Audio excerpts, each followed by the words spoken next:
ঢাকার 19 আসনের বাংলাদেশ জামাতে ইসলামী কর্তৃক মনোনীত সমর্থিত ঢাকার 19 সংসদীয় আসনের সম্মানিত সংসদ প্রার্থী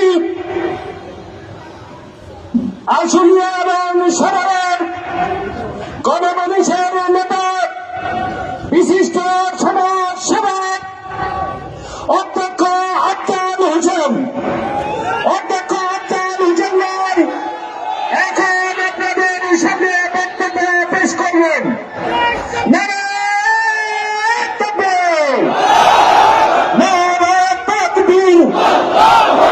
বাংলাদেশ জামাতে ইসলামী জিন্দাবাদ জিন্দাবাদ।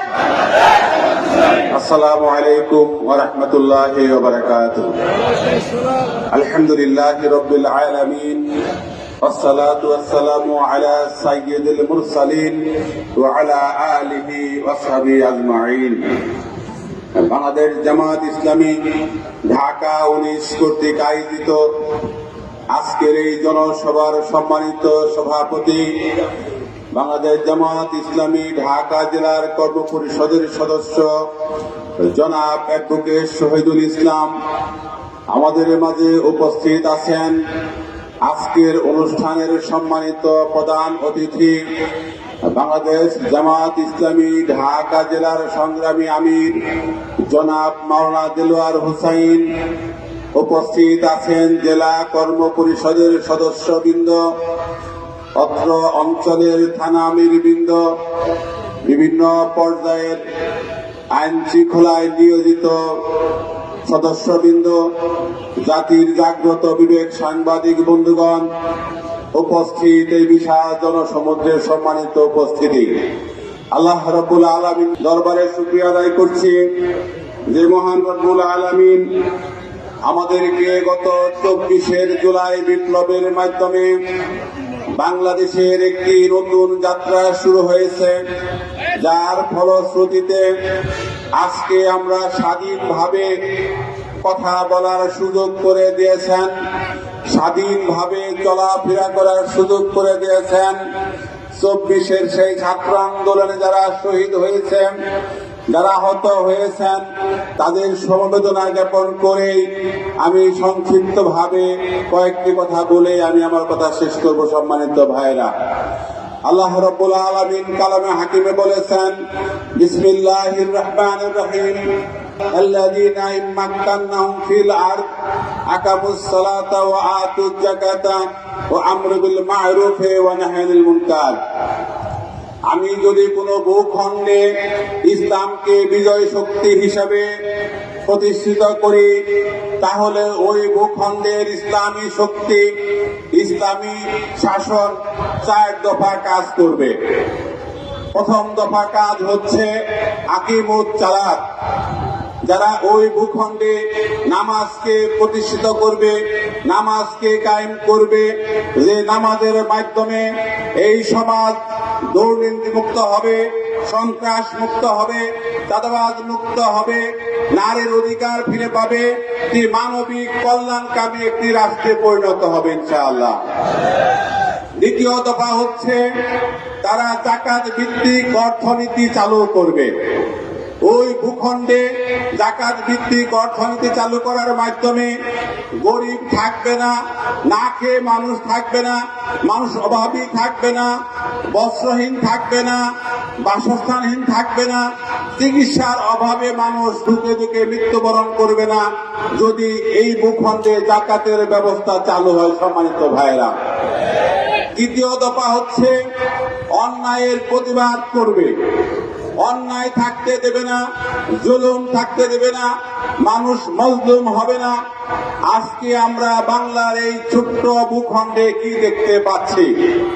প্রতিবাদ করা যাচ্ছে না, সঠিক তথ্য প্রচার করা যাচ্ছে না, মিডিয়ার মাধ্যমে সঠিক তথ্য প্রচার হবে, চাঁদাবাজির কথা উদ্ঘাটন হবে।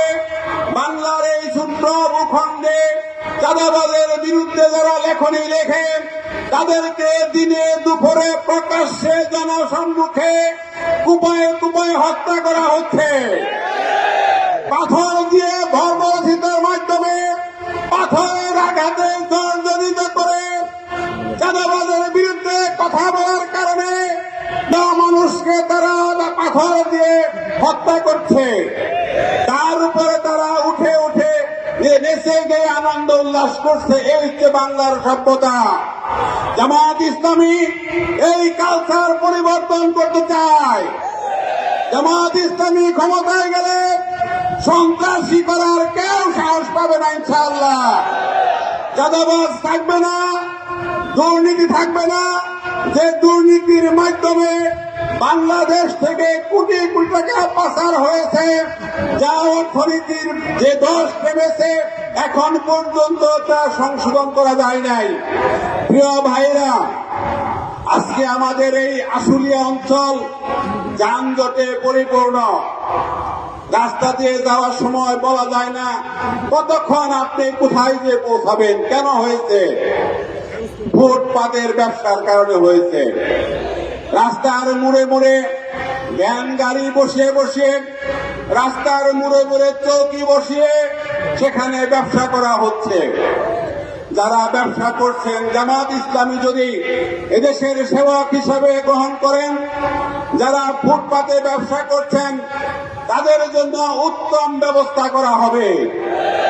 তাদের জন্য নিরাপদ জায়গায় ব্যবস্থা করার জন্য আলাদাভাবে তাদেরকে প্রতিষ্ঠিত করা হবে, যার মাধ্যমে এই দেশের এই আশুলিয়ার যানজট মুক্ত করা হবে।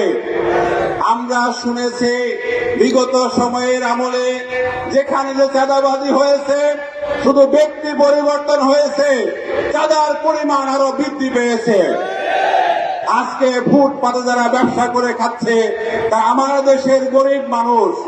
তারা সেখানে প্রয়োজনে সরকার মনে করলে তাদেরকে বিনা পয়সায় সেখানে ব্যবসা করতে সুযোগ দেওয়া হবে। তাদের কাছ থেকে চাঁদা নেওয়ার কোন সুযোগ জামাত ইসলামী ক্ষমতায় গেলে থাকবে না, থাকবে না, থাকবে না ইনশাআল্লাহ।